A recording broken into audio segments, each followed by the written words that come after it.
नमस्कार दोस्तों, आप सभी का कुछ बातें बातें में स्वागत है दोस्तों।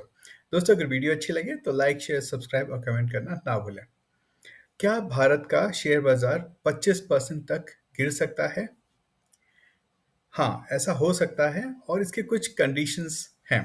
देखिए, मार्केट में करेक्शंस चलती रहती है। 10%, 5%, 15%, लगभग ये साइकिल ऊपर नीचे चलता रहता है।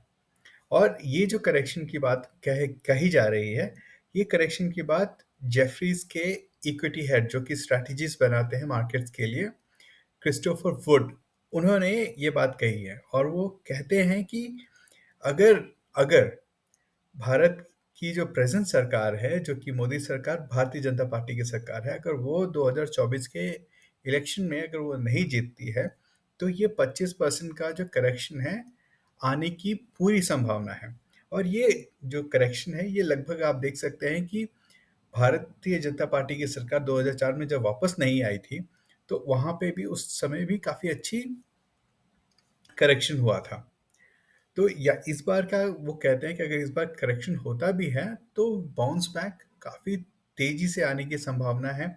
और उसके साथ साथ ये भी कहते हैं कि अगले डेकेड में भारत की जो ग्रोथ रेट रहने वाली वह 6 से 7% के बीच में रहेगी। और इसी के साथ साथ भारत का जो मेन कॉम्पिटिटर एशिया में है वो चाइना है, और उसकी जो ग्रोथ रेट रहने वाली है वो 3% की रहने वाली है।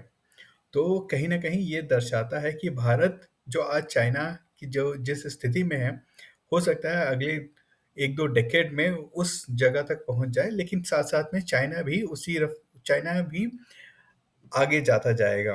तो ये एक तरह से क्या कहें कि भारत के लिए अच्छी भी खबर है, बुरी खबर भी है, और साथ-साथ में लोगों को ये भी देखना है कि भई जब वो वोट करने जाएँ, तो ये ज़रूर देखें, ये सारी चीज़ों को भी समझें कि जो पॉलिसीज़ मोदी सरकार बना रही है, वो भारत के हित में है, भारतीय इंडस्ट्रीज़ के हित में है।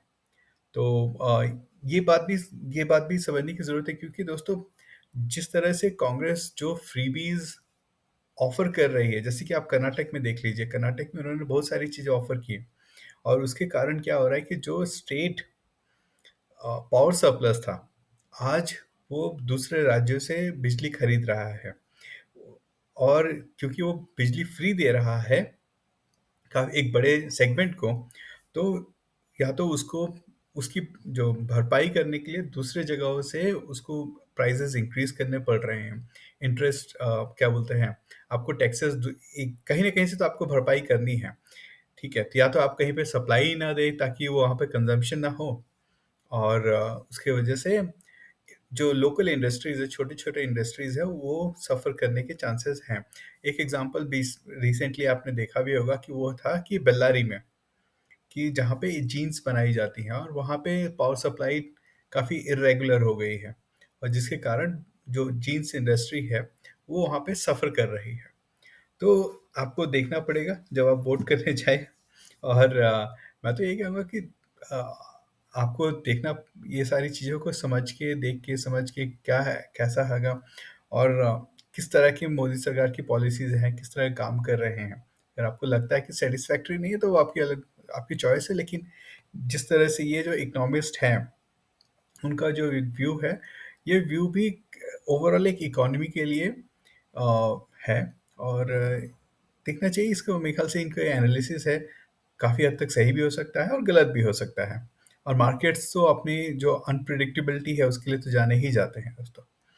दोस्तों अभी के लिए बस इतना ही, फिर मिलते हैं। बहुत बहुत धन्यवाद दोस्तों।